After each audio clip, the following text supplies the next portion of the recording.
បាទសួស្តីបងប្អូនដែលធ្វើវីដេអូមួយដែលបន្តពីថ្ងៃមុនដើម្បីជួយបងប្អូនទី10ដែលគាត់ខ្សោយទៅលើមូលដ្ឋានជាពិសេសគឺការដោះស្រាយលំហាត់ខាងក្រោយមេរៀនដើម្បីជំនួយស្មារតីបងប្អូនលំហាត់ទី2នេះនៅក្នុងមេរៀនទី1កម្មវិធីសិក្សាថ្មីមេរៀនពហុធានណាបាទគេឲ្យយើងទៅសេបាទពហុធាដែលតំណាងឲ្យផ្ទៃកន្លារូបខាងក្រោមបាទអញ្ចឹងរូបទី1ករូបនេះគឺមានជាលក្ខណៈបាទដូចត្រីកោណកែង2ជាប់គ្នាអញ្ចឹងណាបាទដែលគេប្រាប់ឥឡូវយើងមើលអំពីរូបមន្តរបស់ត្រីកោណសិនសំទោសកលាផ្ទៃត្រីកោណសិនតើស្មើអីកលាផ្ទៃរបស់ត្រីកោណគឺគេយកបាត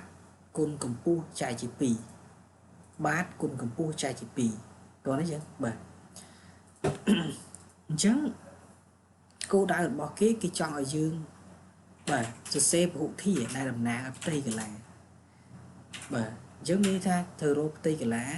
របស់រូបនោះបាទតោះហើយផ្ទៃកន្លានឹងឯងគឺជាប់អនុគមលេខ x បាទឥឡូវយើងមកមើលរូបនេះរូបកនេះបើយើងសង្កេតមើលអានេះប្រៀបបានដូចជាត្រីកោណតូចបាទត្រីកោណកែងតូចមួយបាទមកកណាត់នេះគឺត្រីកោណកែងរៀងធំជាងណាបាទអញ្ចឹងគេបញ្ជាក់ថាបាទនេះ MC នេះចែកចេញជា2បាទ OM មកកណាត់បាទ OC មកកណាត់ហើយមានប្រវែងស្មើគ្នា O នោះនៅក្នុងចន្ទាគឺស្មើនឹង2សង់ទីម៉ែត្រឃើញទេបាទមួយទៀតចំពោះបាតគឺ AM និង MB នេះស្មើគ្នាហើយគេកំណត់ថាវាស្មើនឹង x សង់ទីម៉ែត្របាទ x សង់ទីម៉ែត្រអញ្ចឹងជារួមយើងធ្វើរកកលាផ្ទៃនីមួយៗដើម្បីបូកបញ្ចូលគ្នាឥឡូវមកសង្កេតមើលកលាផ្ទៃទី1នេះកលាផ្ទៃទី1នេះអញ្ចឹងយើងធ្វើយកបាតបាទនេះបាតគុណកម្ពស់នេះកម្ពស់វាបាទបាតគុណកម្ពស់ចែកជា2កលាផ្ទៃទី1ណាបាទអញ្ចឹងកលាផ្ទៃទី1លោកគ្រូតាំងដោយបាទ AOM បាទគឺកលាផ្ទៃនៃត្រីកោណAOM បាទអញ្ចឹងយើងដឹងហើយថាបាតរបស់វាគឺបាទបាតរបស់វាគឺស្មើនឹង x ចឹងនេះបាតបាទកម្ពស់របស់វាគឺស្មើ2បាទនេះ2កម្ពស់នេះ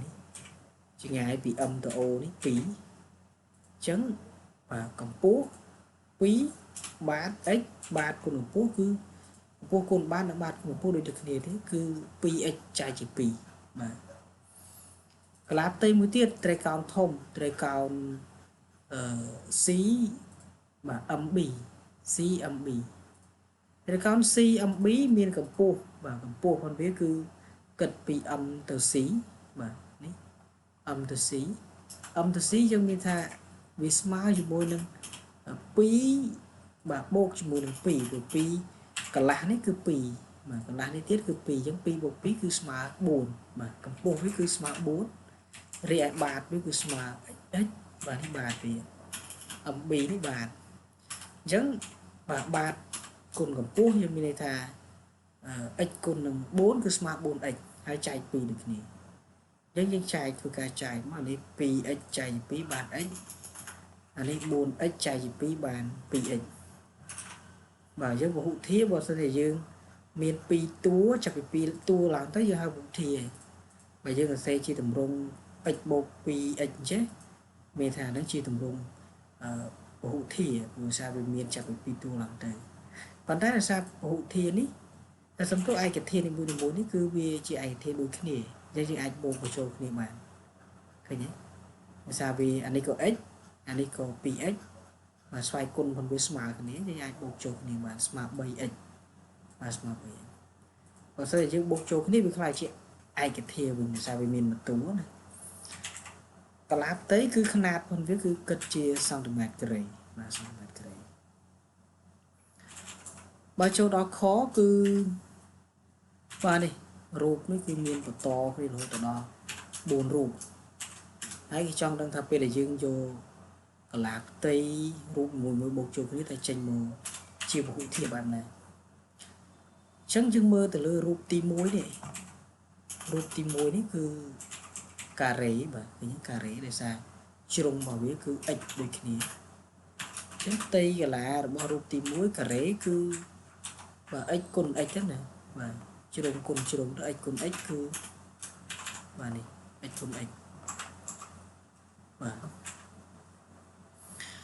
មួយទៀតនោះគឺរូបទី2រាងវាជាចតុកោណកែងដែលយើងគិតក្នុងករណីនេះទទឹងគឺ1បាទទទឹងស្មើ1បណ្ដោយគឺស្មើ x នេះវារូបនេះរូបទី1និងរូបទី2នេះគឺមានបណ្ដោយស្មើគ្នា x ដូចគ្នាអញ្ចឹងយើងដឹងហើយរូបមន្តផ្ទៃកន្លែរបស់ចតុកោណកែងគេយកជ្រុងគុណជ្រុងដែរបាទអញ្ចឹង1គុណ x នេះឃើញទេជ្រុងគុណជ្រុងគឺ1គុណ x ដល់រូបទី3គឺជ្រុងរបស់វាគឺ x ដូចគ្នាឃើញ x ដូចគ្នាអញ្ចឹងបើ x ដូចគ្នាគឺយើងអាចយក x គុណ x ហ្នឹងមកឃើញយក x គុណ x គឺស្មើបាទសំទោសរូបទី3នេះគឺ1គុណ1ណាដោយសារតែជ្រុងរបស់វាគឺស្មើ1អញ្ចឹងគឺបានជា1គុណ1បាទរីឯរូបចុងក្រោយនេះឃើញគេអត់មានបានដាក់លេខទេមែនទេប៉ុន្តែគ្រាន់តែយើងមើលទៅលើជ្រុងរបស់វាប្រហែលជាមួយរូបទី3នេះគឺមានទំហំប៉ុនគ្នាឃើញទេមានទំហំប៉ុនគ្នាអញ្ចឹងមានន័យថាហ្នឹងក៏យើងចាត់ទុកថាបាទគឺមួយដូចគ្នាដែរនេះឃើញទេអញ្ចឹងជ្រុងរបស់វាក៏មួយដូចគ្នាដែរអញ្ចឹងអាហ្នឹងក៏1គុណ1ដែរជ្រុងគុណជ្រុងដែរទីចាប់ដើមគុណហើយយើងសរសេរបញ្ចូលគ្នាចានេះ x គុណ x បាន x ការ៉េ1គុណ x បាន x 1គុណ1 1អានេះ1គុណ1ក៏1អញ្ចឹង1បូក1ស្មើនឹង2ឃើញទេបាទស្មើ2បាទចូលដល់លំហាត់កបាទលំហាត់ក